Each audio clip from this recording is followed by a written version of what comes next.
The year was 1872, and winter had laid its heavy hand upon the mountain, as though to remind men and women that silence was stronger than pride. Snow drifted knee-deep across the ridges, pinching the earth in white folds. Pines bent low, their branches glazed in ice, and the smoke from lonely chimneys rose like pale prayers against the pale sky. In that hush of wilderness stood Josiah Boone, a man of 31, tall and broad in the shoulders, his face rough-hewn by grief and years of work. He had once known laughter, once known the warmth of a wife's hand, but death had claimed her, and he had chosen silence as his shield ever since. His cabin stood apart from the town, rough-timbered but sturdy, warmed only by the iron stove and the slow burning of his spirit. Josiah had no wish for company, no need for idle words. The world whispered enough about him already, that he was hard, that he was proud, that wealth and land had turned him stone. None saw that silence was simply his way of guarding wounds that had never healed. It was into this silence that she came, Sophie Hartwell, 29, her face pale with cold, her belly heavy with child, her bonnet dusted white as though winter itself had settled upon her shoulders. She was no stranger to whispers either. A widow too soon, left poor by her husband's debts, and carrying life inside her even as she staggered toward hunger. The townsfolk called her cursed. They said she was desperate, clinging to breath by the mercy of whoever might take pity. Yet Sophie still carried herself with a fragile dignity, though her boots leaked and her shawl was thin. On that gray afternoon, she knocked at Josiah's cabin door, the wind snapping her skirts against her legs. When he opened it, she seemed more shadow than woman, trembling in the threshold. Her voice faltered as she spoke, barely louder than the storm behind her. You're owed a debt, sir. My husband, he's gone, but his wrongs are not. I've nothing left to give, but if work can be payment, I will pay. Josiah studied her, his silence weighing heavier than words. Debt was a bitter thing, a chain that bound the living long after the dead had passed. He should have sent her away. His land was no place for a fragile widow, and certainly not one carrying a child. Yet there was something in her eyes, an ache that mirrored his own, the ache of one who had been left behind and forced to stand. He stepped back from the door, a simple gesture, and she entered as though stepping into a graveyard where mercy might bloom. From that day, the rhythm of the cabin changed. Sophie rose early, sweeping floors, scrubbing clothes, preparing meager meals from what little they had. Her hands, reddened by cold water, moved without complaint. She cleaned the soot from the stove, patched worn shirts, and stacked kindling though the weight of her belly bent her frame. At first, Josiah offered no word of thanks, only nods, only the sound of his axe outside or the heavy tread of his boots. Yet each night, when he saw her sit near the fire rubbing her swollen ankles, something softened in him, though he spoke none of it aloud. The town soon carried news, as towns always do. Whispers curled through the saloon, along the church pews, in the hands of gossiping women at the mercantile. She's working off debt in the Boone cabin, they murmured. A shameless widow, staying under a man's roof. He must be taking more than her labor. Sophie heard it once when she went to fetch flour. Her cheeks burned hot, but she said nothing. Silence became her only defense, and in that silence, she began to understand Josiah better. Days rolled into weeks. Snow pressed deeper. The mountain seemed intent on burying all secrets, but within the cabin, a different kind of life stirred. Josiah found, one evening, that his coat lay mended where the seams had frayed, Sophie's careful stitches neat and firm.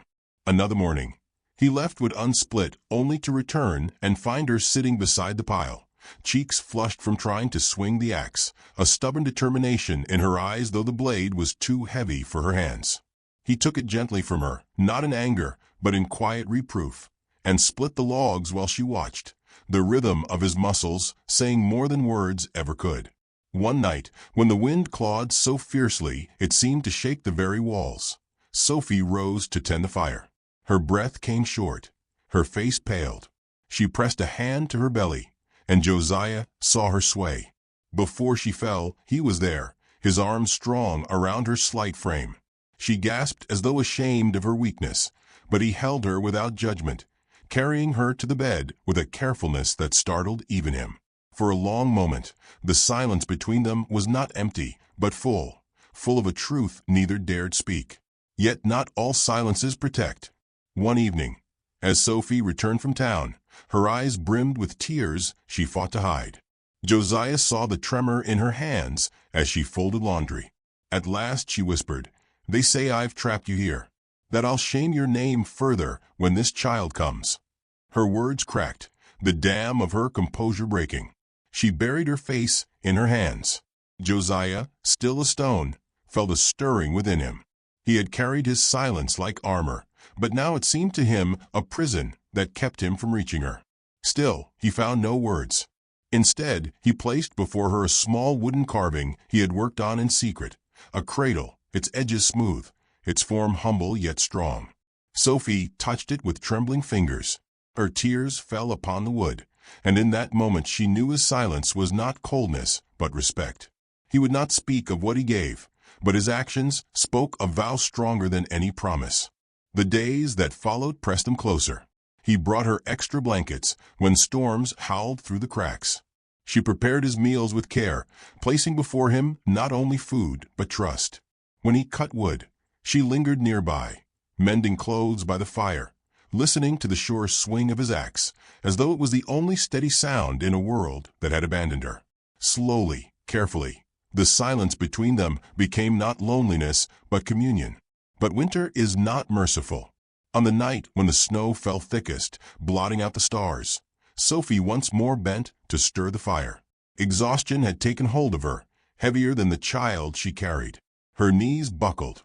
The iron poker slipped from her hand. Before she could strike the floor, Josiah was there again, gathering her as though she weighed no more than a feather. The fire's glow cast shadows across his face, revealing something softer than stone, something fierce with unspoken care. Sophie clung to him, breath shallow, heart pounding. For the first time since her husband's death, she felt safe enough to close her eyes. He laid her down gently, covering her with his own quilt, the scent of pine clinging to its threads. She gazed up at him, lips parted, words trembling at the edge of her breath, but never spoken. And as the storm raged outside, Sophie's thought broke like a prayer into the silence. This man of silence sees me. Winter did not relent. The mountains seemed carved of ice, and every dawn arrived in muted gray, as though the sun itself was weary. Sophie woke each morning to the hush of snow against the roof, her body heavy with child, her heart torn between gratitude and shame. She had come to Josiah Boone's cabin as a debtor, but the walls had begun to feel less like a prison and more like a refuge. He spoke little, yet his silence was no longer empty. It carried weight, meaning, something she could lean against when the world outside offered only scorn. She noticed the change in him first in small ways. Once, when she spilled water and bent awkwardly to clean it, Josiah quietly knelt beside her and wiped the boards, his rough hand steady, his face calm. Another day, she found her shawl hung near the fire, warm and waiting, though she had not placed it there. At meals, he began to murmur simple phrases, "More bread," or "Careful, the stew is hot." For a man who had chosen silence as armor, these fragments were like cracks in stone where light seeped through. Still, the outside world pressed hard. When Sophie walked into town for flour, she heard whispers ripple along the boardwalk. A merchant's wife muttered loud enough for her to catch, "She'll trap him with that baby, mark my words." Another voice hissed, "He was a fool to let her in. She'll bleed him dry." Sophie held her head high, but inside the words clawed deep. That evening, as she folded laundry by the fire, Josiah noticed her trembling hands. Without asking, he set down his knife and brought her a cup of warm milk. Their eyes met, and though no words passed, she understood. He had heard those whispers too, and he would stand against them. The bond between them grew through gestures. Josiah began carving a small wooden cradle, his knife steady in the firelight, his broad shoulders bent with focus. Sophie, sitting near, stitched a quilt from scraps she had begged off neighbors. Neither spoke of what they were doing, but each knew the child would not sleep cold. In those long evenings, the silence between them felt like music, each small act a note in a song of unspoken promise. But every piece is tested.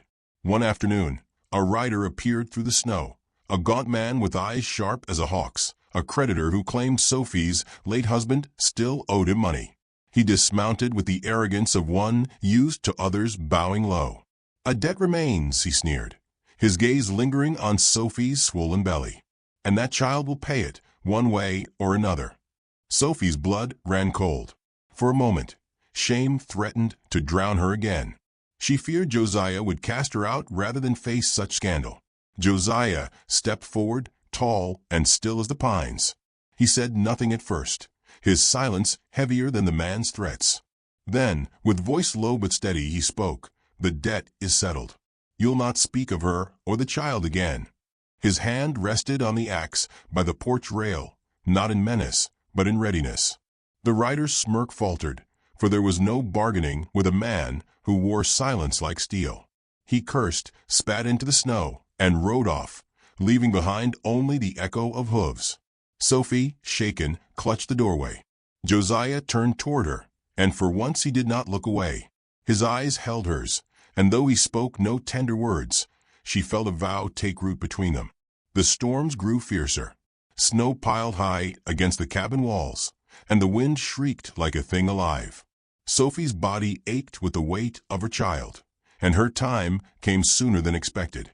It began on a night when the blizzard blotted out moon and star. She doubled over, breath sharp, clutching the table for support. Fear tightened her throat, but Josiah was there, his hand on her shoulder, steadying her. "The midwife," she gasped, and he nodded once. Without hesitation, he threw on his coat, strapped lantern and rope, and stepped into the storm. The hours dragged in a haze of pain and firelight. Sophie fought for each breath, her cries swallowed by the roar of the wind outside. Sweat glistened on her brow though the air was freezing, and she clutched the quilt she had stitched, as though its seams might hold her together. The storm battered the cabin, rattling windows, shaking the roof, but the fire held, stubborn as her will. She prayed Josiah would return, though every howl of wind seemed to erase his footsteps further. At last, the door burst open, snow sweeping in, and Josiah staggered through, the midwife clinging to his arm. His beard was crusted white, his eyes red from the cold, but he crossed the room in an instant, kneeling beside Sophie, taking her hand in his. She gripped his fingers, as though they were the only anchor she had left in the world. The midwife took charge, but Sophie saw only Josiah's face, still, steady, and fierce with something unspoken. The hours that followed were agony and grace entwined. The pain tore through her, yet each time she faltered, Josiah's hand tightened around hers, his silence carrying her where words could not. And then, at last, a cry rang out, sharp and new, slicing through the storm's howl, like sunlight breaking through clouds. A baby girl, her skin flushed pink, her fists curling, her voice strong. Sophie wept, joy and exhaustion mingling, and Josiah bowed his head over the child, as though he had stumbled upon a treasure he never meant to find. When dawn came, the storm had spent itself. The mountains lay hushed, buried in white, but inside the cabin life burned bright. Josiah held the child swaddled in the quilt Sophie had sewn, his great hands cradling her as gently as snow rests on pine. Sophie, weak but glowing, watched him with tears in her eyes. "She's all I have," she whispered. Josiah looked at her then, truly looked, and shook his head slowly. "No," he said, his voice low but firm. "She's ours." It was the first time he had given his silence words that opened rather than closed. When the storm cleared, he carried Sophie and the baby down the mountain into town. The streets were hushed, neighbors peering from windows, whispers gathering like smoke. He did not falter. Standing before the church, snow melting on his coat, he declared with a voice that left no room for doubt, "This is my wife. This is my child." Gasps rippled, and the gossips, who had once called Sophie shameless, fell silent, cowed by the pride in his bearing. The preacher stepped forward, and beneath the high-beamed roof of the little church, Josiah Boone and Sophie Hartwell were wed. The baby stirred in her mother's arms as vows were spoken, as rings of simple silver were exchanged. There were no grand speeches, no declarations of undying love, only the steady truth of two wounded souls binding themselves together. That evening, as twilight bled across the snowfields, Josiah sat by the fire with Sophie beside him. The baby nestled close. He reached for her hand, and she let him, their fingers intertwining in quiet understanding. The silence that once divided them had become their bond, their language, their strength.